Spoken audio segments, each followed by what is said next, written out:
Welcome to Disambiguation. I'm your host, Michael Fawcett. Each week we interview experts in AI, generative AI, and business automation to help business leaders understand how to use these tools for the biggest business impact.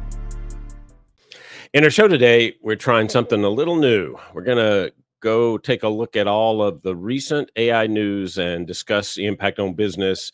We're going to call this segment AI Pulse and make this at least hopefully a monthly show that we do regularly. And today I'm joined by Tom Pringle, principal analyst at Pilot Research, who will help as a co-host, and hopefully we'll do this, like I said, regularly. So Tom, welcome. Thanks, Michael. Great to be here. Yeah, I'm glad you could join us. I'm excited about this. It should be a fun conversation.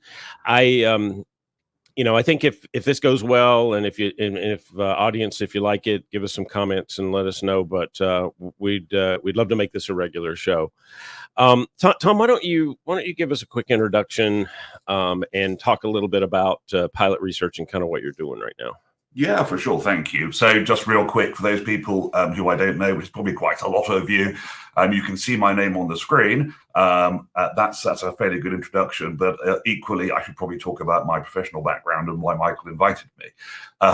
It seems reasonable. Seems fair. So, yeah, absolutely. So I spent my career being kind of either an industry analyst or a management consultant, essentially. I've always been focused around the world of information and data management through analytics, kind of cloud transition, and that kind of led me to a fun place on the kind of, I would argue, but then of course I wouldn't I, on one of the earlier waves of the interest in AI. We talked a bit about that quite a lot. Working at Ovum, then became Omdia. There you go. I got the name. There right. We go. And I think, kind of fundamentally, I think just that the whole subject of AI, it's so broad. The coverage of it is really fascinating. One of the things I've been working at recently at Pilot Research is trying to help people bridge the gap between understanding the technology from a technical level, which I think is a good amount of coverage on the technical side, and then kind of more on the legal and regulatory side, which is another kind of technical coverage, of course. I do think there's a gap in the middle. So we start talking about, all these business people expecting, and just us in our day-to-day lives, expecting to get loads of benefit out of AI. The question I always want to ask, and I want to help people answer, is how do I trust that? Mm-hmm. So I've been writing a series of papers and have a new assessment tool coming out called the Artificial Intelligence Trust Quotient. And the idea, again, there is for non-technical experts who can use it to explore whether it's aligned to things like their values and, kind of what their principles are and whether they can explain it. And again, non-technical. I think that's the key thing. Yeah, no, that's good. I mean, we've talked about this some, of course, in the past, and I think, there's a lot of stuff going on from the enterprise vendors and how they're kind of trying to think about trust and then message around trust so that they can try to build that from a business perspective. But there really isn't a lot of discussion that ties everything together from an individual perspective. Like, why should I trust it? What are those, different factors that how do I even know? What should I look at? Right. So that'll be interesting. I'm excited to see that. And I think maybe in a future episode, we'll put in a section that looks at maybe some of the enterprise vendors and how they've approached it, and then how the startups and that sort of thing are looking at. Because I know you've been working on that for a bit. So. No, yeah, absolutely. It's a really rich topic, and I think there's a slew of different approaches to it. And I think it'd be a fun conversation. Yeah, no. So from a format perspective, just so people know, we came up with a few news items that we've seen over the last few weeks, days, whatever, and and then also we've got a few topics that build off of that, just to kind of dig into a few of the things that I think people are asking about AI and how they should think about it.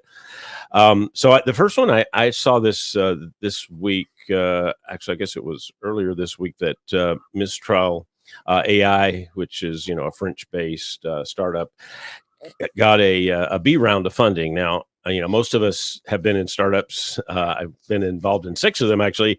And I'm pretty sure I never saw a B round that had this many zeros attached to it. Yeah, it's a big number. It's a big number, and the valuation that supports it is also big. I mean, $640 million for a B round. I could probably, I mean, if anybody wants to fund Arion research that way, let me know. happy to sign that up. To be fair, yes, absolutely. I would be delighted to also make that offer if someone's looking to invest in a research business. I'm not quite sure I'd offer them for $600 million, though, just at this point. Well, I mean, you have to scale very quickly. Which I'm told the thing in startups, right? No, it's fascinating, isn't it? I mean, I think, kind of when you look at this space, the sheer volume of funding in AI is incredible. And we know that. We've talked about hype, and we've talked about, is this just another hype cycle? I have to be honest, I'm not going to sit on the fence. I am not sure it is another hype cycle.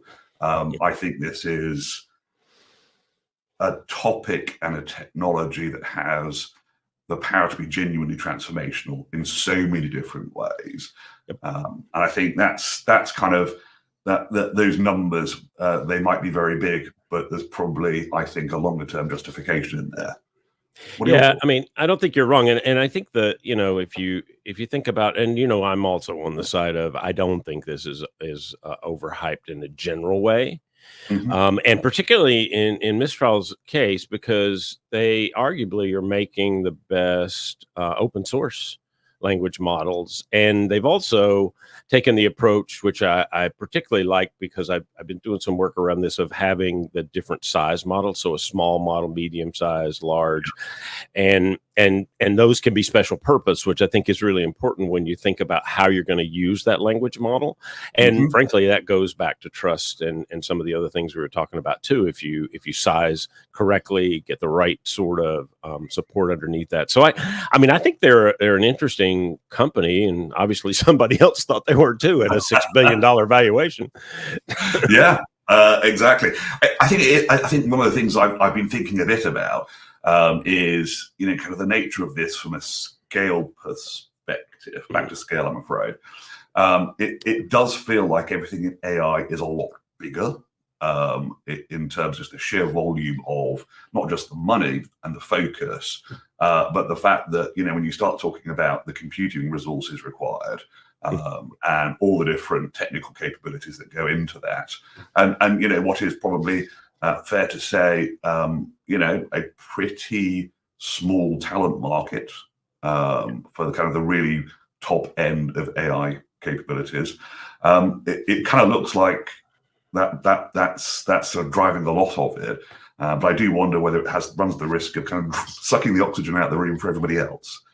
Yeah, maybe. I mean, it certainly has changed a lot of conversations, and you can't go to any conference these days, or can't talk to any vendor, old established enterprise vendors or startups, without having some sort of conversation around, here's how we're thinking about AI or using AI. And I mean, I do think it's, to your point of, I'd have a hard time saying that it is overhyped. I think that kind of goes back to, like, if you thought of the shift from, mainframe to client server to cloud. I mean, those are fundamentals. And there were certainly a lot of people that went, that cloud stuff, that'll never work. It's not secure, blah, blah, blah.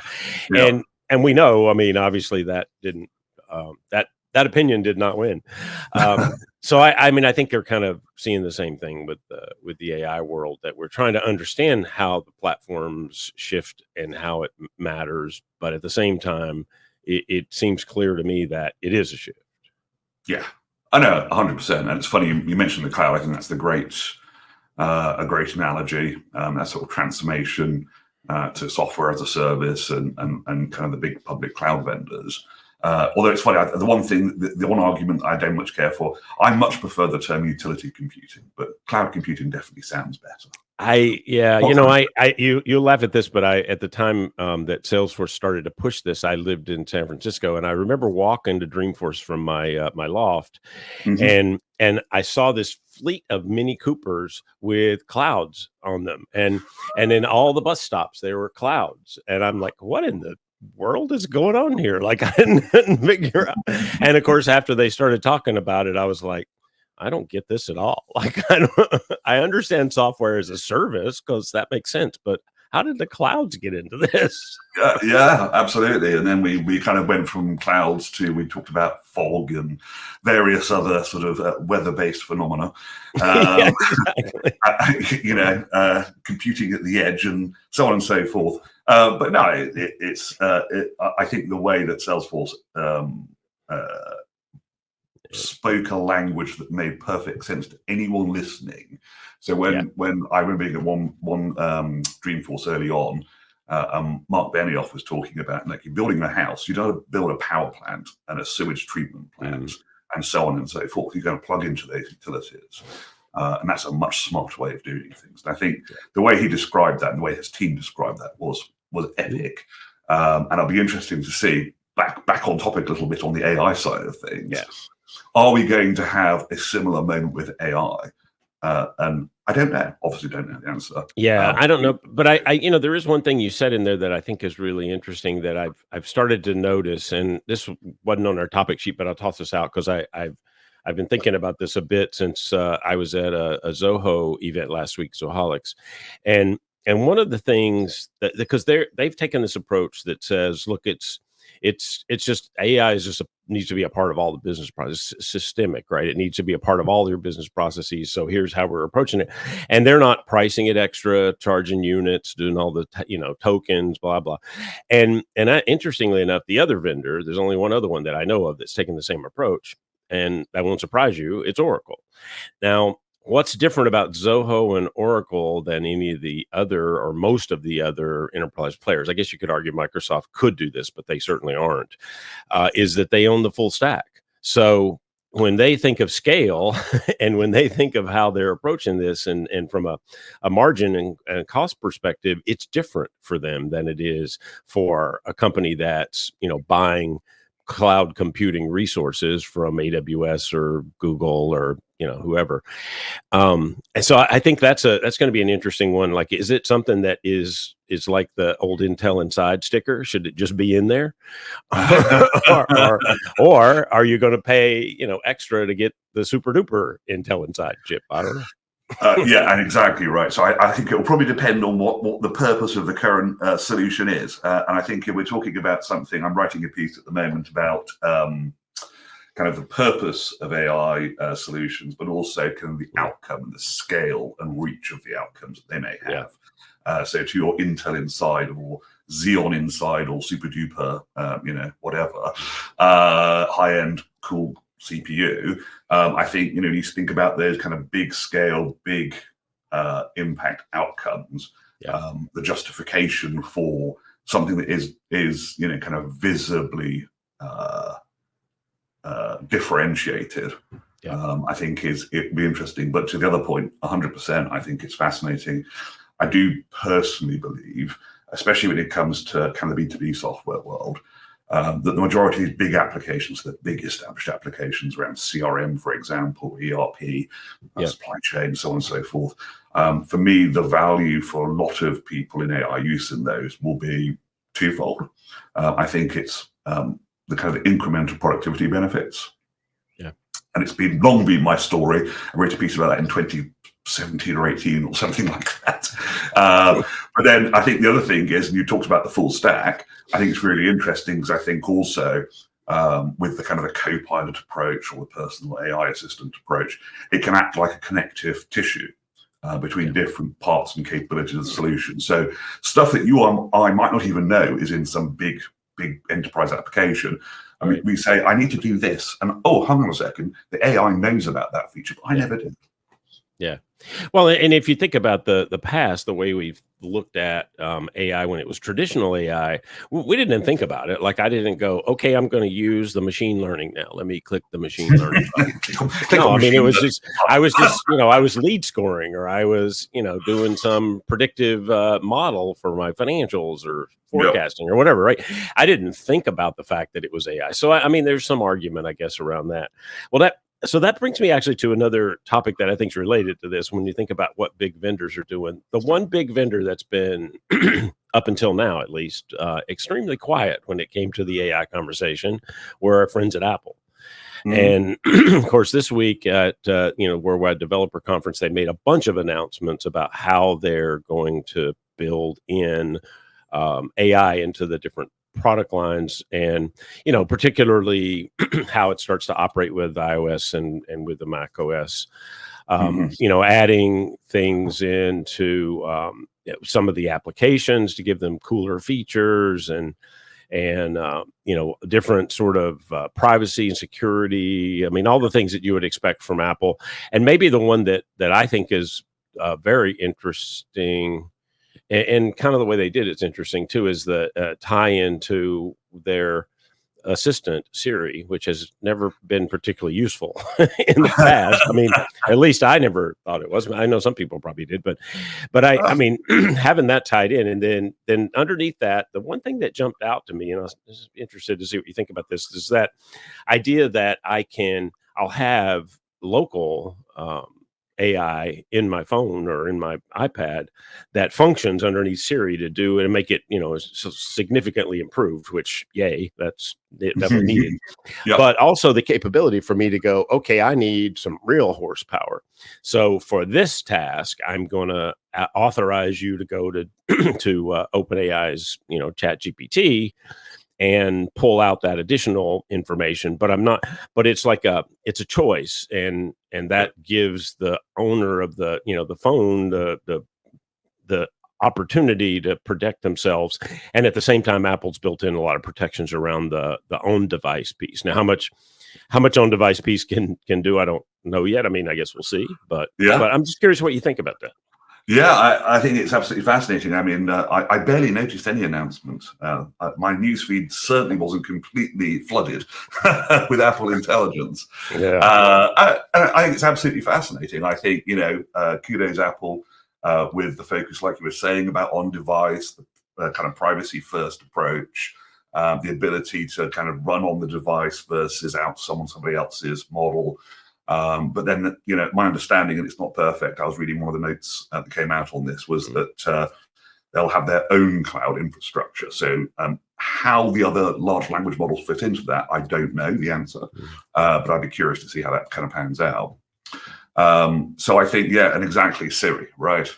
It kind of draws into the debate, things like Alexa. So I have my iPhone, I mess around with Siri occasionally. It's quite good to say, hey, Siri, set an alarm for, but that's possibly all I've used it for. I think I'm probably in the same boat, except that just because I have an Amazon device near my kitchen, I probably use the Amazon device more because don't even have to pick anything up. I can just go, hey, Alexa, set a timer for 15 minutes or whatever. Well, exactly, right. But I think it's, I read a couple of pieces on this, and certainly it falls into the way that I thought about it, which is, kind of this is kind of one of a set of earlier steps in creating genuinely capable, contextually aware assistants. The second big set of steps, which I don't think we're talking about yet, I think will happen in future, but I don't think we're talking about them yet, is then to what extent, and back to my point about outcomes and the scale of those outcomes, are you going to allow it to start to take action on your behalf, right? And I don't know where that debate goes. We've got, and I believe it's not in the HomeKit, the Apple HomeKit. I'm sure the same question will come up about Amazon's Alexa as well, with the different kind of home devices and so on. Because that will be, if I think about what might make my life much more easy, and I'm not saying I would use it necessarily, by the way. Knowing you, I know that you might not. I'm a fairly private person when it comes to kind of data side of things. I know.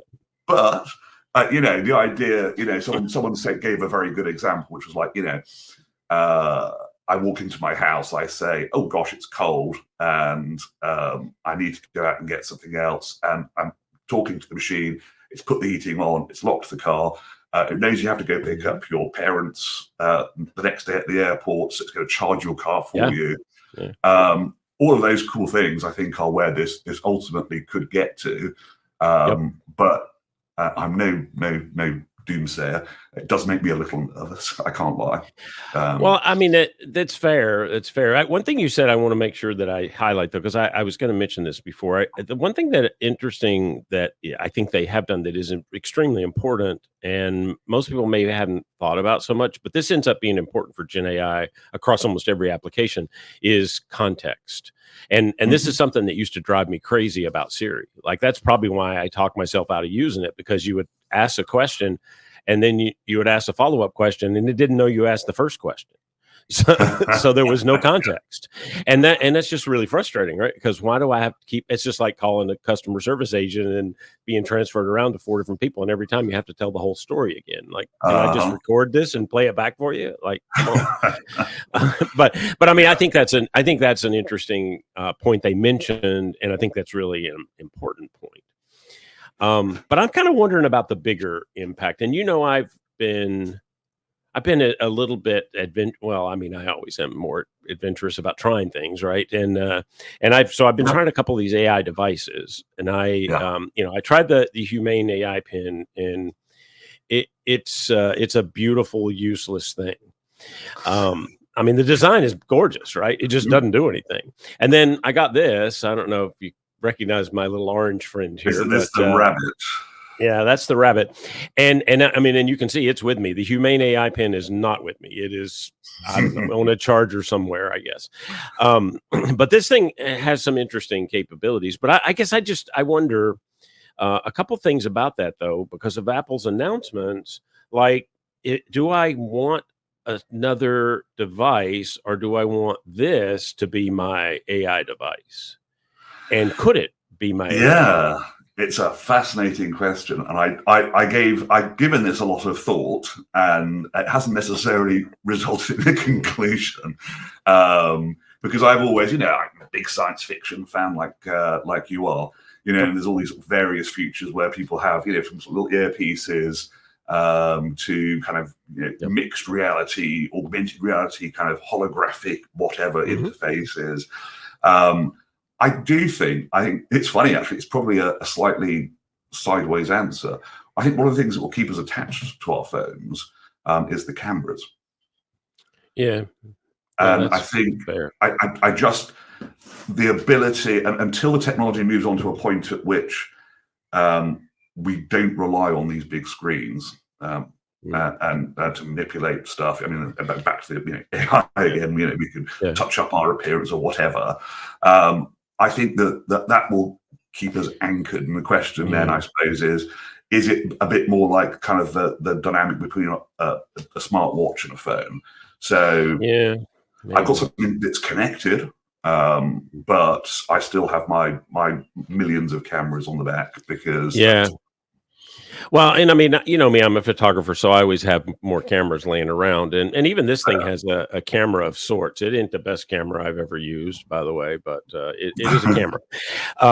But I mean, that's a point, actually. And from a general population perspective, the phone is actually probably the thing that people use almost as much as anything else in the smartphone today. So that's an interesting one. And I in wearables, I mean, I just recently gave up on wearing an Apple Watch. I got the little little rings, yeah, and the data from that is really good. And it is effectively the same thing. It's just I had a mechanical watch that I like that makes me feel, I don't know, happy.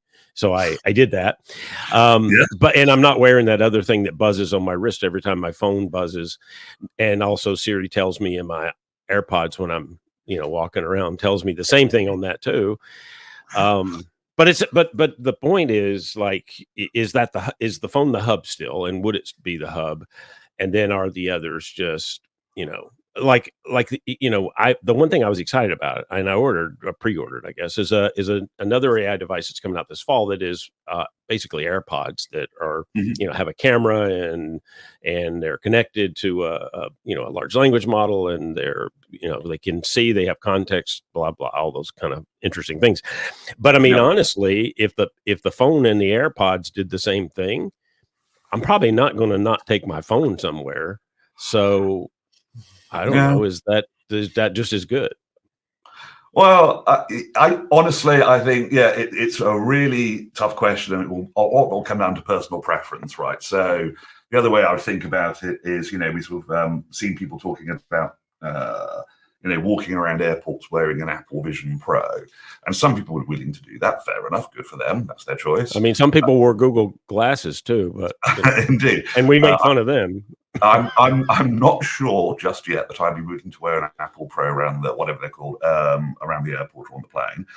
Sounds like a cool idea, though, to be fair. I mean, you would definitely look futuristic walking around with a thing. Absolutely.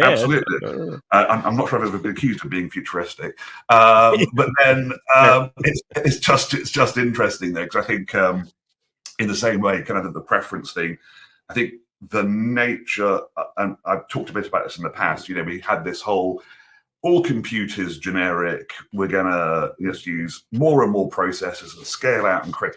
And of course, this AI stuff came along, just been there for ages, of course it has. But, it kind of has the everyone's attention. And we're talking about specialist processing units again, right? Yeah.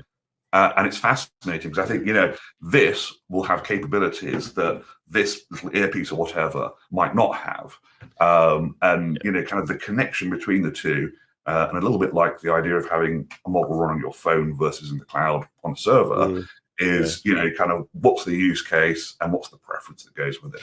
I don't know. Yeah, well, and I mean, the level of comfort, like if the phone did everything and it just worked through the AirPods, I mean, is that the same idea? I guess I don't know, but the other thing you mentioned is getting comfortable with actions, right?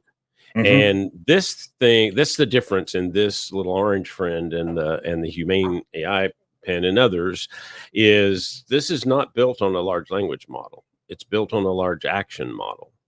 Yeah. And the difference, it took me a little while. I wrote something about this not long ago because I was trying to get this in my brain. Is that the system understands both what they call it, neurosymbiotic, I think is what they called it. It says system that understands both language and action, and then they model human activities so that it can understand how to break things down into steps, and then they attach you through an API to something that can be driven to an outcome. So the simple example is my little orange friend is connected to Uber. So theoretically, if I didn't want to go on the app on my phone, I can just tell the rabbit to order an Uber for this address, make it a comfort, and I want to leave at 2:00, and it would do that. Mm. Yeah, exactly that. And I think, just you can always make the argument that we're just repeating history over and over again. I remember talking about, kind of the evolution of business intelligence into kind of what became self-serve business intelligence and analytics and advanced analytics and data science and so on and so forth. And I appreciate that's a spectrum. At least that's my case. I always say it's a spectrum on that one. But it is interesting to see it happen because one of the things we used to talk about was closed loop decision making. I bet you heard that one a few times in the 90s, 2000s, right? So the idea was, the idea was that there was going to be this amazing data that we're going to use to create these kind of best actions, and then we're just going to act on them as the system's going to do it for us. It was a sound idea, and I think it kind of runs into what I call the science fiction problem, which is sound idea, good principles, but we're only now just realizing technology in a way which makes it possible. Yeah. And then I'll put my philosophical hat on briefly and just say, but just because we can, should we? Which is a question that I sometimes think doesn't get asked often enough. Right. I mean, the idea of having an agent, assistant, co-pilot, I wish they wouldn't call it co-pilot, but a co-pilot, that does things. I mean, that could actually be really helpful if it does the right things and does them, timely and accurately and all that, right? And I know Microsoft has an open source product they've been working on too. It's called AutoGen. It's an open source. So they don't call it a large action model, but it basically does the same kind of things. It breaks tasks down into achievable steps so that the AI can do in it. And it may be a combination of, query, ledger, tasks, delegation, all those kind of things, right? There's a whole process around it, but the idea is the same. Like if I use that, I can get the AI, whether it's on my computer, my phone, my earpods, or connected to me through some neural link thingy, which I'm not doing, by the way. Just, Yeah, I would definitely pause short on that one. But but I mean, that's, having actions, that seems like a very interesting. I mean, it would definitely make you more productive. Yeah, absolutely. Yeah. As long as it didn't like order a limo when I wanted a little compact car, and well, and that's just it, right? So exactly. Back to this kind of the nature and the scope or scale of the outcome, right? If it gets you the wrong kind of Uber, that's probably not the world's biggest problem. Correct. Although if you did order something very fancy and you were on expenses, maybe get yourself into trouble. Whereas if you're talking about things that might affect your personal safety, for example, or indeed some people would talk about their personal privacy, right? So let's imagine I've got a smart home. Trust me, I don't. It's not very smart at all. And I think about it. Okay, yeah. I mean, there could be cameras everywhere. The thermostat might be attached, like I said before. All sorts of different things like that. And I've heard people dismiss that in the past and say, well, I've heard people say, "Oh, who cares if someone hacks my thermostat, right? So I'll be too hot or too cold." Which, yes, okay. I think it's a bit dismissive. I also think it's probably a statement that's a little bit privileged on the basis that, we've been through crazy times recently. Cost of living has gone through the roof for a lot of people. And having your thermostat go up and down randomly. I know it's a slightly flippant example, but it could actually have a real impact for some people. So I think there's not only that, it's very personal, very individual. Yeah, but there's some risk there too. And I mean, this is a bizarre risk, but think about it. We were just talking about heat domes and how hot everything has gotten. I mean, that is actually a life-threatening issue. If somebody turns my air conditioner off and it's 100 degrees outside, I mean, that's, that is an attack.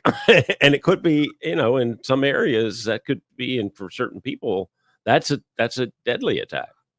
Yeah, no, completely. And I think, like I said, I think it was when I've heard people dismiss things like that, I'm not always sure that they've perhaps given as much thought as they could have. Or rather, it's a perspective. Well, I mean, it is. That's fair. So the other thing I read this weekend, and just move to a different topic, is about this new Diffusion 3, Stable Diffusion 3, for Stability AI. They came out with this new model, and I mean the models have gotten pretty good. I don't know how much image generation you've done, but I play around with them a fair bit. But this is a photorealistic capability. That's different.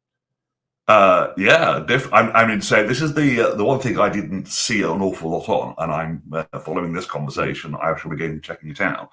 Kind of scary. No, I mean, again, as a person who's been a photographer since I was a teenager, I admit that I have mixed feelings about that. I mean, I'm a tech geek, and I love to see cool new stuff, and I did, I looked at it, it's cool, but at the same time, like, I don't know, I mean, we're both in political years in the UK and in the US, and there's a lot of talk about, deep fakes and fake videos and fake photos and all this stuff. And the more photoreal things are, the harder to detect. I don't know. I have mixed feelings about that. Yeah, no, exactly. I mean, we're talking about, they tend to get into the whole subject of social media, but we do know that there's been lots of questions asked about kind of the role played, and kind of different types of advertising and different types of data collection. I think when it comes to faking voice, video, and photos, we've seen them out in the wild already. Yeah, and they're pretty convincing, to be fair, already, I would argue. Yeah. I start to ask questions about, a little bit, just because should we, gets into my head again, on the basis that, Well, no, seriously, right? I don't think our current systems, let's put it that way, are quite ready yet to deal with this, and I think that transition will be quite painful. Yeah, and I mean, it's funny. I hear talk about, oh, well, we'll watermark everything, make it so that you can detect the problem. That sounds fine, except what happens when you turn open source models loose in the wild? Well, you don't have the same capability there to watermark control, right? So you lose control, then. I mean, let's face it, it's one of those things. If you can, it will be done, and they can, so it'll be done. It's just, how we react, how we come up with tools to be on the other side of that problem and help us determine. Because I've nightmare scenarios about how, different fake things, photos, videos, voice, whatever it is, could be used, and it's scary. Well, right, exactly. So, I mean, if you think about that, going a little bit back into history, that radio broadcast, War of the Worlds, and people thought it was actually happening. We are in a very different technological time. Yeah. But again, if you can't trust your eyes, and like you say, because you can, you will, where do we land on this one? Yeah. I don't know, and I think it has so much power. And you can make the argument always that technology is not inherently good or bad. No. It's what you do with it. Yeah, and of course, you can have amazing technology that helps do amazing things in so many different ways. I mean, I'm just automatically I run towards things like, for example, medical use cases and improving quality of life and better outcomes for people. Equally, you can use technology to create some sort of ransomware. And take down, kind of databases of customer information or highly confidential corporate IP. And I think, you'll like this one, I know, because you're a photographer. I think when photographs were first a thing, people wondered about copyright. Who owns the copyright? And it's a live issue, I think, with what we're talking about right now. Yeah, no, it's going to keep being an issue for a long time. Well, so let me shift gears one more time, because I was thinking about this, and I was I told you I was at the Zoholics event last week, and I was thinking about something that their CEO and co-founder Sridhar Vembu said in his opening keynote that is really intriguing to me, and I haven't necessarily thought this all the way through, but he had a couple of interesting takes on using generative AI in coding for software development. And he I should say, if you don't know much about him, and maybe the audience doesn't, he's actually still a coder. He's still dabbles and digs into different pieces, and so he's been working with this idea of using AI as a development tool, and how would that play out? And he had a couple of takes that I thought were really interesting. One is, and this one I'm kind of on board with. I'm not sure the details of how this plays out, but one of them was that he thinks that this whole change in the way that software is developed and the productivity around it leads you to a place where it's commoditized, and that is in fact an interesting challenge with the SaaS model in general, and some other downstream effects. That was one thing, but the other one I think that I thought was an actually interesting learning was his take that developers need to learn a new skill, and he called it conceptual modeling. He says that his idea is that the developers turn into that conceptual design piece of the process, because the AI doesn't. You could tell it to do this thing, but you have to specifically tell it what things you want it to do, and and that's not a skill that everybody has, right? I mean, that's different. You don't learn that when you go to school and learn to code, whether you did it on your own or you have a degree or whatever. And so that's, I don't know, that's an interesting take. What do you think about that? Yeah, gosh. Land me a really easy question, why don't you? Of course, that's what I do. See, and look, I've just realised something. I should have called my company Copilot Research. You know, you should have. That's a There you great go. So idea. I'm I like sure that would have been a thing. Maybe I'll it. Yeah. rebrand. No, I think it's really interesting. I think because you're talking about, again, kind of a shift in skill set, right? So, you remember 20 years ago, and a lot of people said everyone has to learn how to code. And it kind of feels like we're getting to the point where that's not the case. Look, I'm not a developer, by trade. But I would say, kind of that understanding when you think about the development process, the idea is like, here is the description. Here's what our product management team have come up with and said they want this thing to work this way. And then breaking that down into developer-friendly fashion to say, look, we're here and I want to get to here.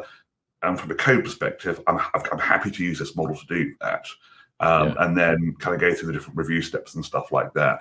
I think it's really, really interesting. I don't know. I suppose I have a concern, and it might just be pure science fiction on my part, I'm afraid. I worry a little bit that we'll start generating such vast amounts of code in the same way that we had the data explosion with the kind of birth of the web, that we're going to end up with an ever increasing amount of this massive code base that basically we probably don't understand. That's a concern.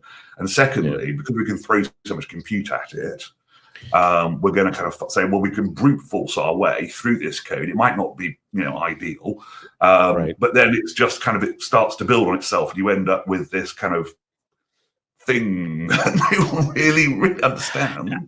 Yeah. Well, I mean, the understanding is that's a worry. Yeah, that's a worry. Understanding. I agree with you. And the other thing is, like, we ended up at a point where we were trying to make these transitions to the cloud, and enterprise vendors had all this debt, right? The code debt from all the years of developing for different ways to deploy the system. And I remember the co-founder of one of the very large enterprise companies in a keynote many years ago called his code base, what did he call it? It was like a cobweb or something like that. He talked about how messy all the code was and how difficult it was to get through because of that. Yeah, I think, exactly. And you look at it and go, so I used to say a few years ago, we were all talking about big data so much. Now it's just data again, thank goodness for that. I used to talk about the fact that we have machines creating kind of a lot of the problem or the challenge. So then we started applying machines to solve the problem. Are we going through a similar iteration now where we're going to have machines create a different problem? And then how do you somehow monitor? How do you have a machine solve that problem? I almost bump into the who guards the guardians, right? Well, it's the machine to control the machine that controls the machine. That's an interesting paradox, right? I don't know. I mean, we're getting close to the end of time here. And one of the things that I wanted to do, and I think maybe in a future show, once you get all the pieces of your assessment together, maybe we should dig into that a little bit more. You said some things about it in your introduction, so I don't know if you want to say anything else, but I do think what you're doing is going to be impactful and really helpful for a lot of people. No, thank you. I appreciate that. And I think it's a very interesting piece of work. I'll be totally honest about it. I've said this to a few people. You're one of them, and now the audience gets to hear it too. When I set off on this little journey, I knew it was going to be hard work, and I knew it was going to be difficult to do. I think I possibly underestimated the degree of effort and complexity, which is, it's a learning experience. But I do think it's kind of interesting. I mean, just to pick off the end of the last conversation we're having around machines looking after machines looking after machines. So the piece I wrote just before last one was on human governance. When I said human governance, I think one of the things I'm asking for, and don't think it's some sort of political agenda, let's not go back to the elections, but it's all the things like, for example, the right to review, the right of review. Can I, as someone who's potentially subject to a decision made by a machine, can I have that decision reviewed by other people? And things like that. I think it's very good to say human in the loop. I like that phrase. But my question to it is always, is that human simply informed, or are they empowered to act? Yeah, no, that's fair. Well, and I think the other thing in that human in the loop piece is, what happens over time is you build a certain level of complacency, right? So I'm in the loop on this process, and every day I check the results of the AI, and it's good every day. It's good. So eventually, do I really check it that close? Maybe not, and maybe I get to the point where I check it every other day or so. I don't know. I would do worry a little bit about that. I mean, obviously the systems will get smarter and they'll get better at doing certain things. And over time, I call that the automation line, like in a business, it moves up over time because more and more things can be automated and you trust them to be automated, which is kind of the key there. So.